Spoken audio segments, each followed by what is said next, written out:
Hello' friends, মোৰ নিচিনাকৈ বাৰু এনেকৈ উল্টা পুল্টাকৈ খানা বনাই কোনে কোনে খায় কমেণ্ট কৰি জনাবচোন দেই।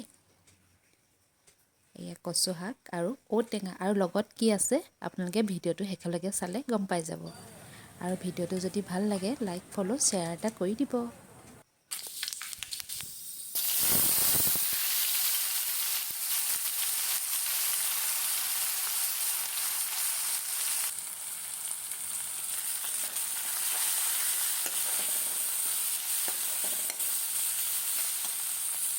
এয়া পিঁয়াজ, নহৰু, আদা আৰু জলকীয়া ভাজি লৈছোঁ।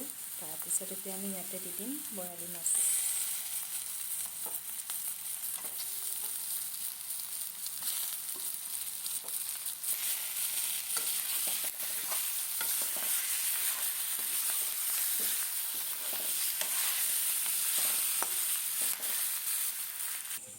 এয়া কচুখিনি বইল হৈ গ'ল, কচু আৰু ঔটেঙা।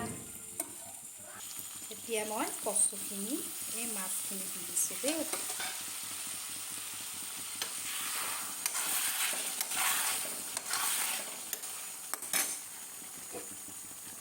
আপোনালোকে বাৰু এনেকৈ বনাই খায়নে কমেণ্ট কৰি জনাবচোন। এয়া কচু শাক মোৰ ৰেডি হৈ গ'ল বৰালি মাছৰ লগত, দেখিছেনে? কাৰ লোভ লাগিছে বাৰু ক'বচোন।